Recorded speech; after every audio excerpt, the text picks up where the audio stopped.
I was asked some questions about keyword research, and there are actually people that do a much better job of teaching keyword research than I do.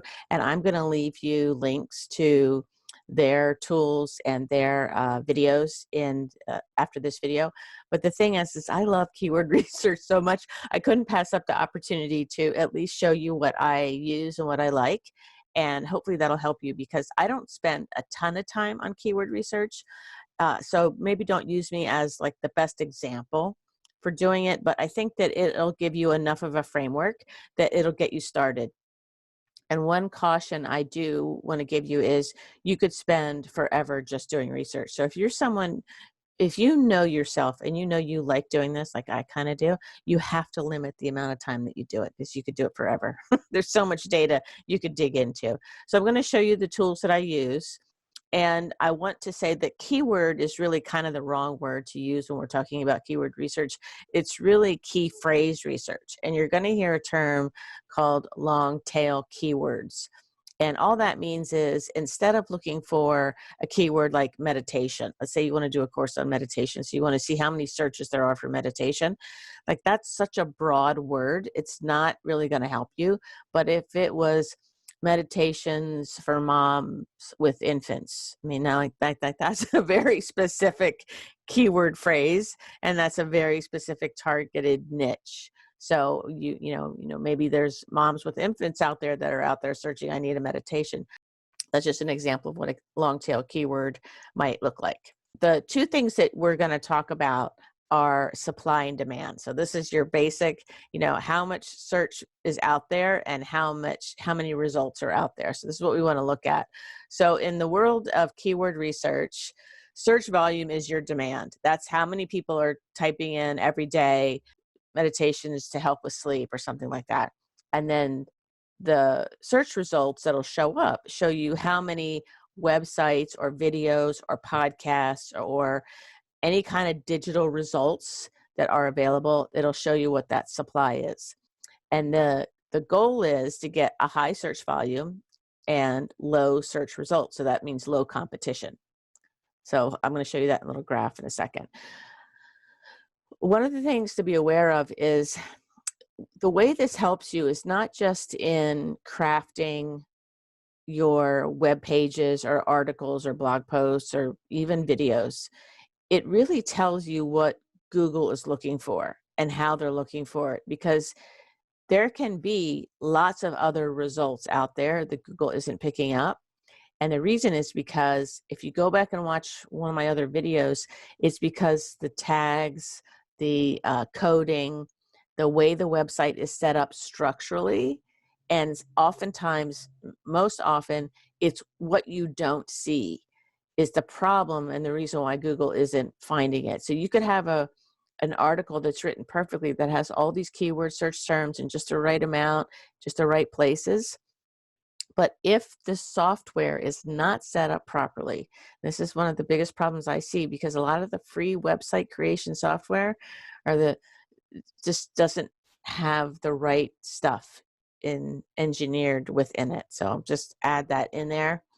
So here's what you're looking for. This is just a graphic picture because I'm visual to show you what it is that you want. So let me get rid of this. So I just called them dynamic 1, dynamic 2, dynamic 3, but it's just a relationship. So the first one shows just even.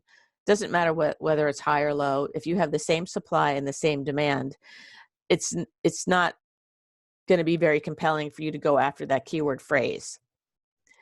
If supply and demand are both high, I would not eliminate that keyword phrase. It still tells you that there's a lot of people searching and there's a lot of competition to get in there and to get that. So that's still a good thing. If both are low, I would eliminate it as a keyword or keyword phrase. The second dynamic shows you where demand is high and supply is low. So that's a good thing, right? You have a lot of people searching for a keyword phrase, and there isn't a lot of supply out there to deliver to those people. So that's what you want. And then the third relationship would be where demand is low and supply is high. And that would be a keyword phrase that there would be no reason to go after. So we're going to take a look at some real examples here in a second.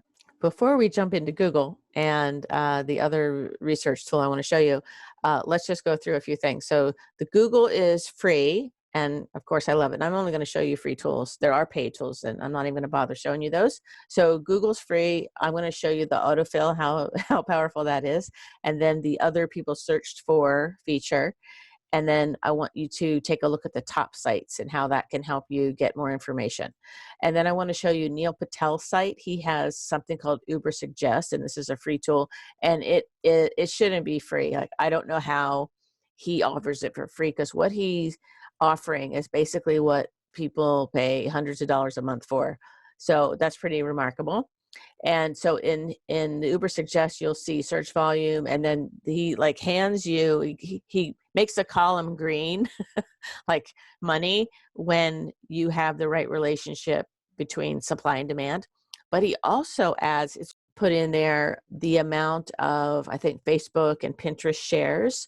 So he's not just taking the results of people searching, but he's also taking the results of engagement and how many people are interested in sharing those articles or those websites. So I find that really helpful. But the main person, if you ever want to learn anything about keyword research or SEO or anything that has to do with marketing online and building a strong web presence, you're going to want to check out Miles Beckler. And quite honestly, just about everything I'm going to teach you right now, I've learned from Miles Beckler. So thumbs up for Miles Beckler. I'll put links in here, and some of his videos I've watched over and over again just because they're so value packed. And he gives away everything for free, and he doesn't have ads on his videos. And he's just really a pleasure to listen to. And what's interesting about him, I'll just say, I'll give him a big pitch here, is he has built multiple businesses, and one of the main ones is his wife's. He and his wife have a business, but she does angel card readings. And so they have built significant online presence where they get millions of visitors a month on her site, which is for angel card readings. So isn't that fascinating? Like, they're in the spiritual kind of self-help space. So I find that very encouraging and very fun. And she's got a great site. All right. Oops. Funnels and ladders are my next video. Right now, let's go into Google, and I'll show you the keyword research stuff. All right. Here we are in Google. I'm going to get rid of my video panel. Okay. So here's the thing. Right now, I'm logged into Google. If you do research and you're logged into Google, it will deliver to you what it thinks you want. And it will also base those results on your location. So if you're going to do research on Google, you have to log out. So let me log out of here real quick. Okay, so I'm now logged out of Google. So you can see right over here that I am no longer synced with or logged into Google. So you want to make sure that you are not logged into Google. Now, the other option is, and I might need to do this, we'll just see what happens, is you might need to use an incognito window. So if I click on that, that's just using the little hamburger menu drop down, then there is no identifying information here. So they say, who knows for sure, right? So I'm going to go ahead and minimize that. And I'm going to go ahead and just stick with this regular window here where it shows that I am not logged in, and we'll see what happens. Now, I am going to search for a specific term here. So my husband specializes in teaching parents who have children with anxiety. And so he's got a course, and I want to help him with some keyword research here. So I am going to do some actual work while I'm showing you this. So here's where you can start. So just go ahead and start typing in your term. Now, you'll notice if I put my cursor in the search bar, Google is already telling me what are some of the most popular searches right now. I haven't even typed in a single letter, but as I type in, Google's trying to guess. So you can see the first letter. You can see this is what the most common search is for someone typing in the letter C. So I'm going to put this in. So I'm going to put in child, and I'm kind of just looking there, and I'm going to do anxiety. So this is an example of a phrase, right? Child anxiety. And then you can see it tells me right here what are the most common search phrases. Child anxiety attack, disorders, treatment. This is interesting. Assessment scale, checklist. So those are all interesting, and I might want to, at bedtime, that's a nice keyword phrase. So I'm going to just actually swipe that right now, and I'm going to add that to my list. So I'm just going to put it down here for now. So this is just me. I like to have a notepad open, and I like to put stuff in here. And this is something that you probably want to do. I mean, I've seen people use spreadsheets and that kind of stuff. So if we look at child anxiety at bedtime, and so child sleep, so now it's giving me other suggestions, so I can go a little bit deeper. Child sleep anxiety symptoms, child anxiety attacks at night, tween anxiety at bedtime. So you can see how it gives me all these other kinds of phrases. And so I might go deeper on some of those too. But here's what I want you to see. So let me just back up here. So if we go back to this phrase, child anxiety at bedtime, you can see there's 11,800,000 results for that particular phrase. So that's a lot of supply, right? So that's a lot of supply. We don't know what the demand is. It's not telling us the demand. It's just telling us the supply. But what's good about this, so this is an advertisement, advertisement, advertisement. So what we want to look at is where the organic search comes up, the very first one. So this is the very first one that comes up.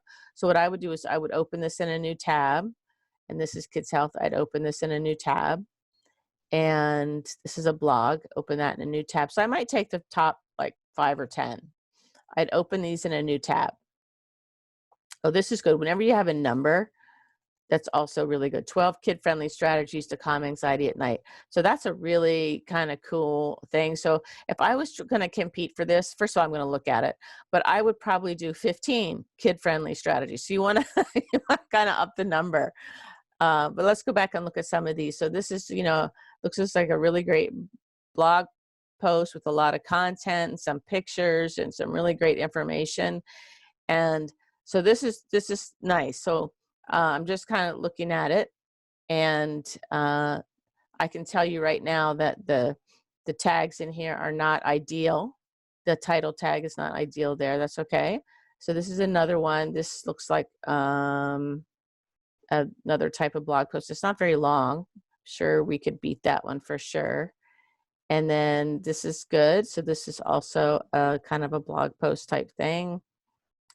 This is what we want, content. So you can see there's ads in the middle of this, which I find so annoying. There's just an ad in the middle. But that's how people make money, is they have ads on their blog posts. And so I get it.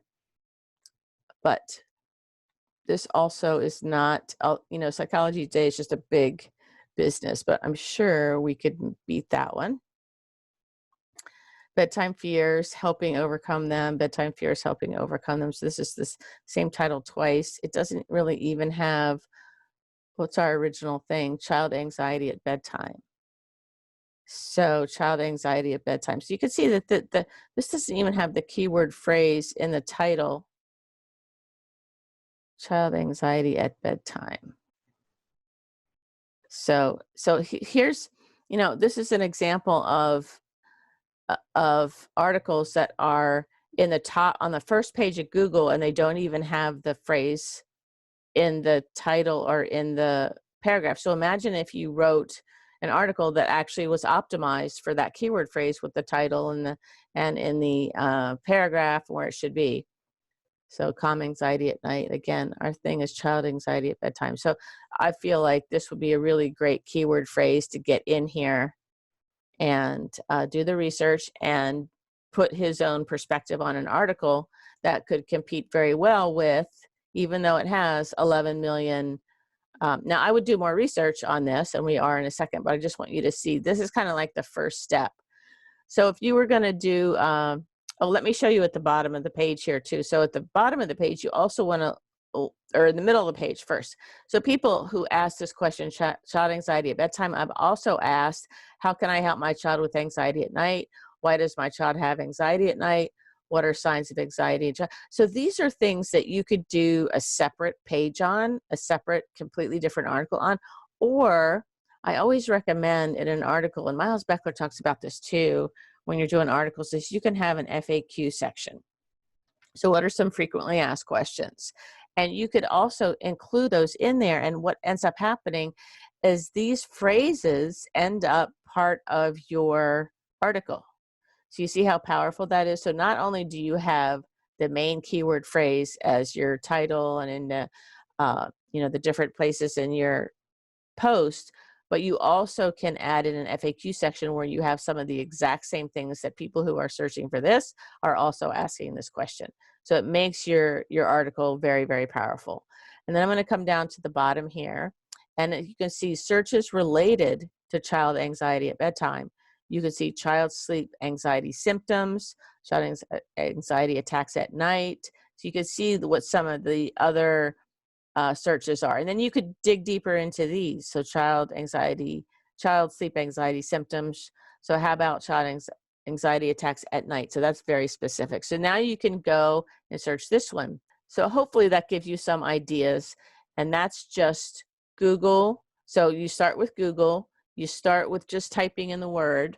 So if we were doing, meditation, give medication comes up, meditation. So now if we were doing a meditation search, you can see for panic attacks, for anxiety, apps, music, day and night. So if you wanted to do meditation for anxiety, it's interesting because you also can see meditation for music. So if you did meditation for anxiety and did the kind of search that I just showed you, you could then include a way to monetize that, to add music that you could actually have on the site to sell. So I'm sure this is a very competitive space.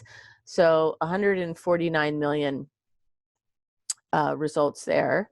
So this is an ad. You don't use ads because ads are being paid to put up there. So they're not using keywords, right? They're using their money to be up there. So don't use anything that's an advertisement as part of your research. Here's what other people ask. And then, so now you can start looking at some of these articles and how they're set up. 17 ways to use meditation. So I would do 20 ways to use meditation. It's just part of it, and then you do your research. We're not copying articles. We're only using this for research. Okay. And so let's keep in mind that all we've done so far is really look at the demand here, right? I'm sorry, the supply. Well, all we've looked at is how many results there are. That's the supply. We don't know exactly what the demand is. I mean, Google tells us these are search for terms, but we don't know how many people or how many times a month. And that's really what we want to get at. So let me just summarize how I use Google. The first is to start typing in the word and see how Google autofills that phrase. So I can see what the most common searches are around that phrase. Then what you want to look at is you want to make sure you check your search volume. So that's how many results there are. Then you want to skip the ads and look at what other people ask. This isn't always on a page. So when it's there, it's really helpful. And you can dig deeper into any of these. You want to take the top websites, take a look at them and see what kind of articles they have. Maybe look at word count. There's more ads down here. And then you also want to look at searches that are related to that same keyword phrase. So those are the main things that I look for. I look for the autofill. I look at the search results. I look at the websites, the top websites that are on there. I look at the other questions that people are asking. And then I look for other people are looking for similar types of things that are related to your search term. And you can go deep on any one of those things. So that is how I use Google, just plain old Google. That isn't the keyword search tool that is in your Google AdWords account. I'm not even going to talk about that, although that's a great tool. And that's one that I linked to in one of my articles. But this is just plain old Google to give you some really great information. Now let's take a look at Neil Patel's site. So Neil Patel has something called Ubersuggest. So Neil Patel, now he also he's going to want me to log into Google. So let's see how long this works here. So Neil Patel, Ubersuggest. This is a great tool. And we're going to do a search. Okay, so he wants me to register for free to sign in with Google. And he's probably going to force me to do that at some point. You can only use this for so long because he's trying to collect data too. He's aggregating data and using it to sell to big corporations, which is great because it keeps it free for us. but I'm not going to do that right now. I just want to stay out of there. So let's see how long we can do this and see how much information I can give you. And there's nothing wrong with signing in with Google. Eventually I probably will. I just want to show you this without it. So keyword overview. So there's high search volume. It gives me a little green thing. SEO difficulty. So SEO difficulty is just like how difficult would it be for you to rank using organic search engine optimization. That's a low number, so that's a good thing. So it's saying it would be that hard. Paid difficulty is a little bit higher, and then the cost per click is what he's estimating. So that's a number that if you're using Google to do paid advertising, it's an important number. Not planning on doing that, but it's still a number that you want to pay attention to because it's telling you competition. So cost per click $1.64 to me is very high, but it depends on what your budget is, right?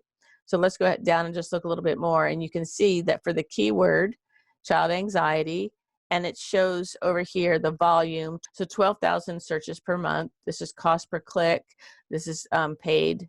This is I forget what this is. So, SEO difficulty. So this is paid difficulty, cost per click. So you can just hover over the question marks. It'll tell you what it is. So this is that same number that we just saw up here. That 31 is the paid difficulty. But now he also gives other phrases: child with anxiety symptoms. So you could do a page on all of these, or you could have, you want a primary keyword phrase, and then you might want to have a secondary or tertiary keyword phrases that you have in there. So these actually all contain the initial child anxiety phrase there. But you can see this is pretty good. It just gives you the green. You don't have to like analyze every single number to know that there's good green there. But here's the other cool thing that I think is really neat.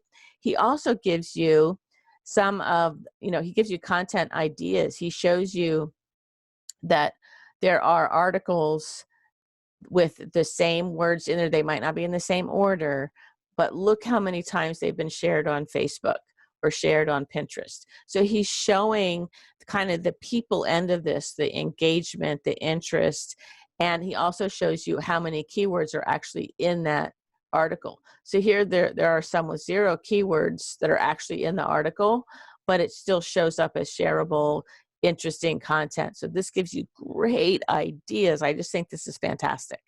Absolutely fantastic. And then he also gives you the other thing I want to show you here, and I'm not an expert in going through Neil's site here, but there's something over here where you could do traffic analyzer. So this is where you could go, let's see, oh, this is perfect. So this website right here called Anxious Toddlers. So my guess is, there's a lot of stuff on anxiety in children in here. So this would be a great site to look at because it is in the same niche. So I can go to Traffic Analyzer and I can type in that website. So what I want to do is I want to find a competitor's website that's ranking really high, and I want to search that site. And it will give me information about organic keywords, how many searches they're getting or how much traffic they're getting per month. Look at that, 20,000 visitors per month almost. Yeah, that's fantastic. How many backlinks there are, although you don't have to worry about that kind of stuff right now when you're just getting started. And I guess Neil started this in December, January, but then you can see some of the other high ranking articles and what keywords are used in those high ranking articles. So that has nothing to do. That's interesting. Oh, this is interesting. Here are 5 supplements for anxiety and for anxious child. So there's monetization there, right? So they are adding in supplements. Got to be careful when you do that kind of stuff though. And then here you can go with more SEO keywords, anxiety in a toddler, unique kid toys. Interesting, right? So you could see how much so many ideas can be sparked just by doing this kind of thing. And again, I just gave you the super fast version of how to do a little bit of keyword research. The last thing I wanted to show you was Miles Beckler on YouTube. So if you just type in Miles Beckler, a keyword research, I'll leave a link, so that just to make it easier for you, you can come in here and you can see he's got great videos. They're not very long. The top 5 keyword research tools, he'll go through what I went through, but in much greater detail. I hope this helped you. If you have questions about keyword research, let me know. But don't let not doing keyword research stop you from writing. If you're inspired and you have something interesting that you want to present to people, go ahead and do it. What's most important is that you get content out there, whether it's video, audio, podcast, written material, blog posts, articles, whatever you want to call it. Just get information down and out there. You can always put a post out and then do the keyword research and modify it a little bit later. That's not ideal, but it can be done. So just do what you can, and let's go on to funnels and ladders. All right, see you in the next video.